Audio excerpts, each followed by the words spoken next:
Hi guys, வாங்க இந்த ட்ராமாவோட next எபிசோட்குள்ளே போகலாம். எபிசோட் ஸ்டார்டிங்லேயே நம்ம ஹீரோயின் முகத்தில் தண்ணி தெளித்து தான் நம்ம ஹீரோட அண்ணி எழுப்பி விட்டுருப்பாங்க. அதாவது அவங்க தம்பி ஒய்ஃப்மே இதை கவனிக்கிற ஹீரோயினுமே என்னமா இது அப்படின்ற மாதிரி கேட்க செய்ய, அங்கே வர ஹீரோயின் மாமியாருமே இந்த வீட்டு மருமகளாம் காலைல 5 மணிக்கு எழுந்திரிச்சு, அதுவும் புரிச்சு சாப்பிட வரதுக்கு முன்னாடி சாப்பாடெலாம் செஞ்சு சாமியெல்லாம் கும்பிட்டுருப்பாங்க அப்படின்னு சொல்லிட்டு போக செய்ய, ஆமாம் ஆமாம் எதுக்கு இந்த வாலி அப்படின்ற மாதிரி ஹீரோயின் கேட்க செய்ய, பாத்ரூம் போவேணாமா அதுக்கு தான் அப்படின்ற மாதிரி சொல்லிட்டுருக்க. ஏன் வீட்டில் பாத்ரூம் இல்லையான்ற மாதிரி ஹீரோயின் கேட்க, வீட்டிலலாம் கிடையாது, உங்கள் வீட்டில் தான் அட்டாச்சாக இருக்கும், இங்கே கிடையாது அப்படின்னு சொல்லிட்டு காமனாக எல்லோரும் யூஸ் பண்ணுற ரெஸ்ட் ரூம் இருக்கும் இல்லையா, அந்த இடத்துக்கு கூட்டிகிட்டு போயிட்டுருக்கா. அங்கே ஆல்ரெடி க்யூவாக வேறு நின்றுட்டுருக்கு. ஹீரோயினுக்கு அந்த ஸ்மெல்லே பிடிக்கல. இங்கே நிற்கணுமோ, நம்மளால முடியாதரா சாமி அப்படின்னு மனசுக்குள்ளே நினச்சவளா அங்கேருந்து எஸ்கேப் பார்க்க அங்கே இருக்கிற நம்ம ஹீரோட தம்பி ஒய்ஃப்மே அதுக்கு அலோவ் பண்ணுற மாதிரி தெரியல. நின்று தான் ஆகணும் அப்படின்னு நிற்க வைக்க அங்கே இருக்கவங்க வேறு சண்டை போட்டுட்ருக்காங்க. ஒழுங்கா நில்லு அப்படின்ற மாதிரி இடத்துக்கு வர ஹீரோட இளைய தங்கச்சுமே, அண்ணி உங்களுக்கு வெயிட்டாக இருந்தால் என்கிட்ட கொடுங்க, நான் வேணா இந்த வேலையை பிடிச்சிக்கிறேன் அப்படின்னு சொல்லிட்டு இருக்கா. ஏண்டி நான் கேட்டால் எனக்கு இந்த வேலையை பண்ணுவியா? பண்ண மாட்டேன் தானே, போ உங்கள் அம்மா கிச்சனில் வேலை இருக்குன்னு சொன்னாங்க, போய் அதை பாரு அப்படின்ட்டு இளைய அண்ணியுமே நம்ம ஹீரோட தங்கச்சை அங்கேருந்து துரத்தி விட்டுட்றாங்க. ஹீரோனியை விடுற மாதிரி தெரியல. லைனில் ஒழுங்கா நில்லு அப்படின்னு சொல்லிட்டு அவளை முன்னாடி தள்ளி விட்டுட்ருக்க. நம்ம ஹீரோனியுமே சாரி அப்படின்ட்டு முன்னாடி இருக்கிறவங்கன்னு சொல்லிட்டுருக்கா. ஏமா பார்த்து நிற்க மாட்டேங்களா அப்படின்ட்டு எல்லாரும் கத்திட்டுருக்க. ஐயோ நம்மளால முடியாதுடா சாமி, இதுக்கு ஏதாவது ஒரு வழி பண்ணி ஆகணும் அப்படின்னு சொல்லிட்டு அந்த ரூவை விட்டு நம்ம ஹீரோயின் ஓடிட, இதை பார்க்குற ஹீரோட தம்பி ஒய்ஃப்மே சிரிக்க செய்கிறாங்க. நம்ம ஹீரோ வீட்டுக்கு தான் வந்துட்டு இருப்பார் போல இருக்கு. வண்டியில் வரும்போது ஹீரோட ஃப்ரெண்டு வேற ஹீரோனை அண்ணின்னு சொல்லிட்டுருக்க. அப்படி அவளை சொல்லாத அப்படின்ட்டு கடுப்பாயிட்டு தான் ஹீரோ வீட்டுக்குள்ளே போக பார்க்குறாரு. இவனை பார்க்குற ஹீரோயினியுமே, ஏண்டா வீட்டுக்குள்ளே ஒரு அட்டாச் பாத்ரூம் கூட வச்சு கட்ட மாட்டீங்களா அப்படின்ற மாதிரி கேட்டுட்ருக்கேன். என் வீடு என் இஷ்டம், நான் எப்படி வேணால் கட்டுவேன், அதையா நீங்கள் கேட்குறீங்க? உங்களுக்கு வேணும்னா உங்கள் அப்பா வீட்டுக்கு போங்க, தூங்க போகிறேன், எனக்கு செம்மையாக தலைவலிக்குது, தயவு செஞ்சு என்னை டிஸ்டர்ப் பண்ணாதீங்க அப்படின்னு சொல்லிட்டு அவன் அந்த இடத்த விட்டு போக பார்க்க இப்போ கூப்பிட்டு பார்க்குறா. ஆனால் இவனா அந்த இடத்த விட்டு எஸ்கேப் ஆகிடுறான். இவனும் போயிட்டானா, இப்போ என்னதான் பண்ணுறது அப்படின்ற மாதிரி இவன் முழிச்சிட்ருக்கா. அப்போ தான் ஏதோ ஒரு வழி கிடச்ச மாதிரி இருக்குது. அப்படியே கட் பண்ணி நம்ம ஹீரோயினையுமே ஒரு ரெஸ்டாரண்ட்குள்ளே போயிட்டுருக்கா. அந்த ரெஸ்டாரண்ட்லேயுமே என்ன மேடம் வேணும் அப்படின்ற மாதிரி கேட்க, இல்லை இங்கே வாஷ்ரூம் யூஸ் பண்ணிக்க முடியுமா அப்படின்னு கேட்டுட்ருக்க. மேடம் இந்த இடத்த பார்த்தா உங்களுக்கு எப்படி தெரியுது? அதெல்லாம் முடியாது, உனக்கு தெரிஞ்சால் பெரிய பிரச்சனை ஆகிடும் அப்படின்ற மாதிரி இவர் சொல்லிட்டுருக்க. அவர் ஏதோ வேலை பார்த்துட்ருப்பார் போல இருக்குது, அதுவே பெரிய பிரச்சனையாக போயிட்டுருக்கு, முதல்ல இங்கேருந்து போங்க அப்படின்னு சொல்லிட்டுருக்க. ஹீரோயினையுமே கொஞ்சம் இருங்க நான் வேணால் ஹெல்ப் பண்ணுறேன் அப்படின்னு சொல்லிட்டு அவருக்கு ஹெல்ப் பண்ணிகிட்ருக்கா. அவரோட ஒர்க்லேயே நல்ல விட நீங்கள் எனக்கு ஹெல்ப் பண்ணீங்க, இல்லைனா பெரிய பிரச்சனையாக இருக்கும், எனக்கு இந்த கம்ப்யூட்டரை பற்றி பெருசாக தெரியாது அப்படின்னு சொல்லிட்டுருக்க. பட் நம்ம ஹீரோயினியா உங்களுக்கு எந்த டவுட்னாலும் சொல்லுங்கள், நான் ஹெல்ப் பண்ணுறேன், அதுக்கு பதிலாக இந்த வாஷ்ரூம் மட்டும் யூஸ் பண்ணிக்கலாமா அப்படின்ற மாதிரி கேட்க செய்ய, ஓகே மேடம், ஆனால் இந்த விஷயம் யாருக்கும் தெரியாமல் பார்த்துக்குங்க, முக்கியமாக உங்கள் தெரு ஆளுங்களுக்கு தெரிஞ்ச பிரச்சனை ஆகிடும் அப்படின்ற மாதிரி சொல்லிட்டுருக்க. இவ்வளோ சந்தோஷமாக சரின்னு கேட்டுக்க செய்கிறா. கட் பண்ண இந்த பக்கம் நம்ம ஹீரோட தங்கச்சியுமே இன்றைக்கி வேலைக்கு வந்துருப்பா போல இருக்குது. என்ன நேற்று வேலைக்கு வரல, பயந்துட்டே ஆக்கும் அப்படின்ற மாதிரி நம்ம ஹீரோட அண்ணனுமே கேட்டுட்ருக்க. அப்படியெல்லாம் ஒன்றும் கிடையாது, நீங்கள் என்ன தேடினீங்களா என்ன அப்படின்ற மாதிரி அவள் திருப்பி கேள்வி கேட்ட கேள்விக்கு மட்டும் பதில் சொல்லு, தேவையில்லாமல் பேசாத அப்படின்னு சொல்லிட்டு அவன் கையில் ஜூஸ் வச்சுருந்துருப்பான். அந்த ஜூஸை அவன் முகத்திலே கொட்டிடுறான். கரெக்டாக அந்த நேரம்னு பார்த்து அவனோட அண்ணி வர அந்த இடத்துக்கு வர, என்னம்மா உன் முகத்தில் ஜூஸ் கொட்டியிருக்கு அப்படின்னு கேட்க செய்கிறாங்க. நான் தான் தடுக்கி கீழே விழ போனேன்னா கொட்டிக்கிச்சு அப்படின்ற மாதிரி சொல்லி சமாளிச்சிட்ருக்கா. இந்த விஷயம் யாருக்கும் தெரியாமல் பார்த்துக்கோமா, நீ உன்னையே பார்த்துக்க முடியலாம், எப்படி எங்கள் வீட்டு பையனை பார்த்துப்ப அப்படின்னு கேள்வி கேட்பாங்க அப்படின்ட்டு அவங்க அந்த இடத்த விட்டு போயிட இவளுமே சரின்னு கேட்க செய்கிறா. அவங்க போனதுக்கப்புறம் அவளுமே அவள் வேலை பார்த்துட்ருக்க. இதை கவனிக்கிறவனுமே, நீ வேணா உண்மையை சொல்லியிருக்கலாமே, ஏன் மறைச்ச அப்படின்ற மாதிரி கேட்க, இப்போ நான் உண்மையை சொல்கிறதுனால அவங்க உங்களை தப்பாக நினைக்க வாய்ப்பு இருக்குது. அவங்கவுங்க பாயிண்ட் ஆஃப் வியூ படி அவங்கவுங்க பண்ணுறது சரிதான். ஸோ உங்களுக்கு நீங்கள் பண்ணது சரினா எனக்கு நான் பண்ணுறது தான் சரி அப்படின்னு சொல்லிட்டுருக்கேன். இவனுக்கு இதை கேட்கும் போதே கொஞ்சம் டிஃப்ரெண்ட்டாக ஃபீல் ஆகுது. என்னமோ அவள் பேசுகிறது அவனுக்கு பிடிச்சிருக்கு. ஸோ அவனுமே, நான் நேற்று கொஞ்சம் ஹாஷாக தான் நடந்துக்கிட்டேன், அப்படி நடந்துருக்கக்கூடாது, நம்ம ஃப்ரெண்ட்ஸாக இருக்கக்கூடாது அப்படின்னு கை நீட்டு செய்ய, இதை கவனிக்கிற அவளுமே, ஃப்ரெண்ட்ஷிப்லாம் ஒரே ஸ்டேட்டஸில் இருக்கவங்களுக்கு தான் சார் வரணும், நம்மளுக்குள்ளே இருக்கிறது ஃப்ரெண்ட்ஷிப் கிடையாது, நான் உங்களை பார்த்துக்க வந்த ஒரு கேர்டேக்கர், நீங்கள் என்னோடய பேஷண்ட், அவ்வளோதான் நம்ம 2 பேரோட ரிலேஷன்ஷிப் அப்படின்ற மாதிரி சொல்லிவிட அவனா ஒரு மாதிரி ஆகிடுறான். சரின்னு சொல்லிட்டு அமைதியாகிட அவள் வேலையை பார்த்துட்ருக்கா. கட் பண்ண இந்த பக்கம் நம்ம ஹீரோயினையுமே பாத்ரூம்குள்ளேயே அவரால் சாரி மாற்ற முடியல போல இருக்குது. சரின்னு சொல்லிட்டு பாதி சாரியோட வெளியே வந்து நிற்க, இந்த பக்கம் ஹீரோ நல்லா தூங்கிட்டு இருக்கான். இவன் என்னடா இன்னும் இங்கேயே தூங்கிட்டு இருக்கான் அப்படின்னு சொல்லிட்டு சரின்னு கண்ணு முன்னாடி அவள் ட்ரெஸ்ஸை சேஞ்ச் பண்ணிட்டு இருக்கும்போது ஹீரோக்கு முழிப்பு வந்துடுது. அவன் எந்திருக்கும் போது இவன் இப்படி இருக்க அவன் கத்திடுறான். இவளுமே பயந்து போய் கண்ணாடி பின்னாடி ஒழிஞ்சிக்க செய்கிறான். என்னது இது அப்படின்ற மாதிரி இவன் கத்த செய்ய, இவளுமே இல்லை இந்த மாதிரி அங்கே பாத்ரூம்குள்ளே என்னால் சாரி மாற்ற முடியல, அதனால தான் வெளியில் வந்தேன். நீங்கள் இருப்பேன் நான் என்ன கனவா கண்டேன் அப்படின்ற மாதிரி அவள் கேட்டுட்ருக்க. நிம்மதியாக மனுஷனை தூங்க கூட விட மாட்டாங்க, மாற்றி தொலை அப்படின்னு சொல்லிட்டு அவன் கடுப்பாகி ரூமை விட்டு வெளியில் வந்துட்டுருக்கான். அப்படி வெளியில் வரும்போது அவங்க அப்பா பிள்ளைய பார்த்துட்டு தான் இருக்காரு. பட் இவன் எதுவும் பேசின மாதிரி தெரியல. அவர் அமைதியாக எடுத்து நியூஸ் பேப்பர் படிச்சுட்ருக்காரு. அதுக்கப்புறம் தான் ஹீரோயினியுமே ரெடியாகி வெளில வர செய்கிறா. அதை பார்த்துட்டு ஹீரோ கொஞ்சம் ஸ்டக்காகி நின்ன மாதிரி தான் தெரியுது. ஆனால் ஹீரோயின் கிட்ட அதை காட்டுக்கல. வெளில வந்த ஹீரோயினுமே மாமனார் காலெல்லாம் வந்து ஆசீர்வாதம் வாங்க செய்ய, அப்போ தான் சின்ன மருமகளுமே அவருக்கு டீ எல்லாம் எடுத்து வந்து கொடுத்துட்ருக்கா. அவருமே டீயை குடிச்சிட்ருக்க. அந்த இடத்துக்கு பெரிய மாமியார் வராங்க. சரின்னு சொல்லிட்டு காலில் விழலான்னு போக செய்ய, இதை கவனிக்கிற சின்ன மருமகளுமே முதல்ல அந்த முக்காடு கொஞ்சம் தலையில் போட்டு போங்க அப்படின்ற மாதிரி சைகை செஞ்சிட்ருக்க. இதை புரிஞ்சுக்கிட்ட ஹீரோயினியுமே சரின்னு சொல்லிட்டு தலையில் முக்காடு போட்டுக்கிட்டு அவங்க காலில் விழ போயிட்டுருக்கா. பட் அவங்களா எப்படி ஆசீர்வாதம் பண்ணுவாங்க, அவளை சும்மாவே பிடிக்காது. ஸோ அவங்க கடுப்பாகி அந்த இடத்த விட்டு போயிட இவ்வளோ அமைதியாக திருத்திருந்து முடிச்சிட்ருக்கா. இப்படி இருக்கும்போது தான் திரும்பி அந்த இடத்துக்கு வர நம்ம ஹீரோனோட மாமியாருமே தட்டை வச்சு சத்தம் போட்டுட்ருக்காங்க. எல்லாருமே ஏன் இப்படி சத்தம் போட்டுட்ருக்கேன், கால் ஜவ்வே கிழிஞ்சிரும் போல இருக்குது அப்படின்னு கேட்டுட்ருக்க. சரி, இந்த வீட்டுக்கு எனக்கு பிடிக்கலனாலும் இப்போ மருமகளாக வந்துட்டா. அப்படி வந்தவ இந்த வீட்டு வேலையெல்லாம் செஞ்சு தான் ஆகணும். அதுவும் மருமகளாக என்னென்ன செய்யணுமோ அதெல்லாம் செய்யணும் அப்படின்ற மாதிரி சொல்லிட்டுருக்க. இதை பார்க்குற மற்றவங்களுமே ஃபஸ்ட் டேவே எப்படிமா கொஞ்சம் டைம் எடுக்கும்ல அப்படின்ற மாதிரி சொல்லிட்டுருக்க. இதுக்குள்ளே ஆம்பளைங்க நீங்கள் யாரும் வரக்கூடாது, ஏன்னா இப்போ இந்த வீட்டு மருமகளில் ஸோ மாமியாராக நான் என்ன சொல்லணும், அதெல்லாம் செஞ்சு தான் ஆகணும் அப்படின்னு சொல்லிட்டு கடுப்பாகி நம்ம ஹீரோட அப்பாவும் அந்த இடத்த விட்டு போயிடுறாரு. முதல்ல ஹீரோயின் கையை அவங்ககிட்ட சொல்கிறாங்க. அவளா கையை நீட்டும் போது ஒழுங்காக கூட அவளுக்கு நீட்ட தெரியல, இப்படி காட்டு அப்படின்னு சொல்லிட்டு அவங்க கையை நேராக நீட்ட சொல்கிறாங்க. அவளும் நீட்ட செய்ய அப்போ கை ஃபுல்லாக நகமாக இருக்குது. அப்போ தான் பாஸ்டில் நடந்த ஒரு விஷயத்தை யோசிச்சு பார்க்குறாங்க. நம்ம ஹீரோயினுக்கு இதே மாதிரி அவங்க நகை வெட்டிகிட்டு இருக்கும்போது தெரியாமல் கொஞ்சம் அதிகமாக வெட்டிட்டாங்க போல இருக்கு. அவள் கத்திட அதை கேட்ட அவங்க அப்பாவுமே என்னது இது கூட நல்லா ஒழுங்காக பண்ண முடியாதா அப்படின்னு அவங்கள திட்டிட்டு ஹீரோயினை பாராள் அனுப்பி விட்டுருப்பாரு. இவங்களுமே தெரியாமல் பண்ணிட்டேன் சார் அப்படின்னு மன்னிப்பு கேட்க, இல்லை உனக்கு மன்னிப்பெல்லாம் கிடையாது, கண்டிப்பாக பனிஷ்மெண்ட் தான் அப்படின்னு சொல்லிட்டு அவங்களோட நகத்தை சதையோடு சேர்த்து அவர் வெட்டியிருப்பார். அவங்க கையில் ரத்தமே வந்திருக்கும். இந்த பனிஷ்மெண்ட் உனக்கு ஞாபகம் இருக்கணும் அப்படின்ற மாதிரி அவர் அப்போ சொல்லியிருக்க. உன் பொண்ணை வச்சு தான் இப்போ ரிவெஞ்ச் எடுக்க போகிறேன் அப்படின்ற மாதிரி நகத்தெல்லாம் வச்சுக்கக்கூடாது, இவ்வளோ நகத்தை வச்சுக்கிட்டு எப்படி சமைப்பேன் அப்படின்னு சொல்லிட்டு அவளுக்கு விருப்பமே இல்லைனா கூட அந்த நகத்தை அவங்க வெட்டி எடுத்துகிட்டு இருக்காங்க. ஹீரோயின்கா அவங்க ஒரு தடவையும் நகத்தை வெட்டும்போது செம்மையாக வலிக்குது போல இருக்குது.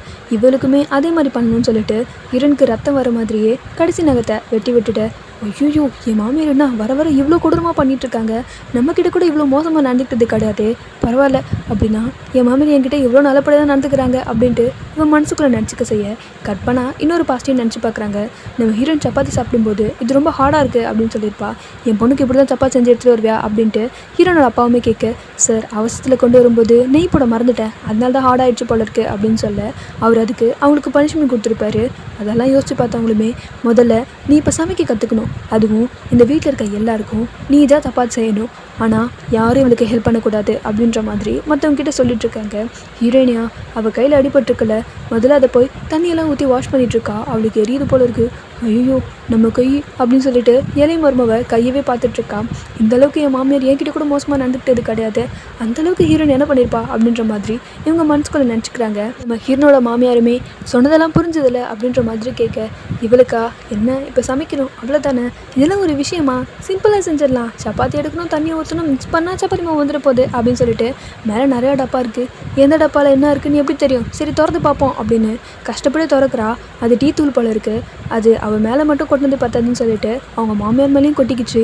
ஐயோ அப்படின்ற மாதிரி ஹீரோயின் பார்த்துட்ருக்க. சின்ன டப்பாவில் இந்த மாதிரி பெரிய ஐட்டம்ஸ்லாம் வைக்க மாட்டான்னு கூட உனக்கு தெரியாது, சப்பாத்தி மாவெல்லாம் பெரிய டப்பா அந்த மாதிரில தான் இருக்கும் அப்படின்னு சொல்லிட்டு அவங்க கீழே இருக்க பெரிய இடத்த காட்டுறாங்க.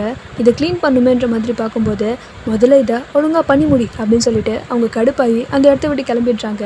ஹீரோயினியா ஃபஸ்ட்டு மாவை கொட்டுறா, அடுத்து தண்ணியை ஊற்றுறா, அப்படியே பச மாதிரி ஆகுது, இதில் க்ளூ ஏதாவது கொட்டிட்டாங்களா அதனால தான் இப்படி ஆகுதா அப்படின்னு சொல்லி இதில் அங்கே மஞ்சத்தூள் காரத்தூள்லாம் இருக்கும், அந்த டப்பா வேற தள்ளி விட்டுடுறா. போச்சு போ சம்பவம் தான் அப்படின்ற மாதிரி அதை பார்த்தவளும் என்னால் இதையும் ஒழுங்காக பண்ண முடியல இதையும் ஒழுங்காக பண்ண முடியல, சாப்பாடு செய்கிறது ஈஸின்னு நினச்சேன் ரொம்ப கஷ்டமாக இருக்கே அப்படின்ட்டு ஹீரோயின் பார்த்துட்ருக்கேன்.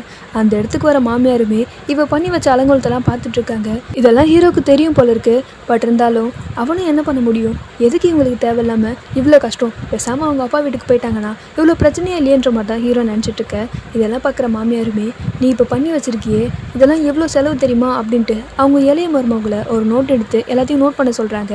மொத்தத்தில் நீ இப்படியே பண்ணிட்டு இருந்தேன்னு வச்சுக்கேன், நம்ம வீட்டுக்குன்னு ஒரு வருமானம் இருக்குமா, அந்த வருமானத்தை வச்சு தான் சாப்பாடு செலவெல்லாம் பார்க்கணும். நீ இப்படியே எல்லா சாப்பாட்டையும் வீணாக்கிட்டு இருந்தனா பாதிக்கு பாதி சாப்பாடு தான் நம்மளால் சாப்பிட முடியும். அப்புறம் மீதி நேரம் பண்ணியாதாம்மா கிடைக்கணும், ஞாபகம் இருக்கட்டும் அப்படின்ட்டு அவங்க கணக்கு போட்டு மருமகிட்ட சொல்லிட்டுருக்க.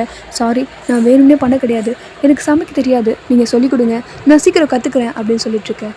ஓ, அப்படி நான் கற்றுக் கொடுத்தேன்னா நீ ஒழுங்காக பண்ணிவிடுவேன் அப்படித்தானே அப்படின்னு சொல்லி அவங்க கேட்க செய்கிறாங்க. இவ்வளோ ஆமான்னு தலையாட்ட கட் பண்ண இந்த பக்கம் நம்ம ஹீரோனோட அண்ணனுமே என் தங்கச்சியை ரொம்ப மிஸ் பண்ணுறேன், பாவம் அவ அப்படின்ற மாதிரிலாம் சொல்லிட்டுருக்க. இதெல்லாம் நம்ம ஹீரோட தங்கச்சியுமே அமைதியாக கேட்டுட்டு தான் இருந்திருப்பா. அவளுக்கு மட்டும் எங்கள் அண்ணி ப்ரெக்னெண்ட்டாக இருக்க விஷயம் தெரிஞ்சதுன்னா ரொம்ப சந்தோஷப்படுவா. இந்த ரிப்போர்ட் கார்டை கொடுத்து நான் சந்தோஷப்படணும்னு நினைக்கிறேன் அப்படின்னு சொல்ல, எங்கே அந்த ரிப்போர்ட் கார்டு அப்படின்னு சொல்லிட்டு நம்ம ஹீரோட தங்கச்சியுமே அதை எடுத்து பார்க்குறாங்க. அதை பார்க்கும்போதே தெரியுது இந்த மாதிரி அவங்க ப்ரெக்னெண்ட்டாக இல்லைன்னு சொல்லிட்டு அந்த விஷயத்த வேறு அவங்ககிட்ட சொல்லிவிட, என்ன சொல்கிற நீ அப்படின்னு சொல்லிட்டு நம்ம ஹீரோ என்ன ஷாக்காக செய்கிறான். இப்படி அவங்க பேசிகிட்டு இருக்கும்போதே அந்த இடத்துக்கு அவங்க அண்ணி வேறு வந்துடுறாங்க. இந்த விஷயத்த யார்ட்டையும் சொல்லிடாதீங்கன்னு அவங்க சொல்கிறதுக்குள்ளே அந்த இடத்துக்கு அவங்க மாமனாரும் வந்துடுறாரு.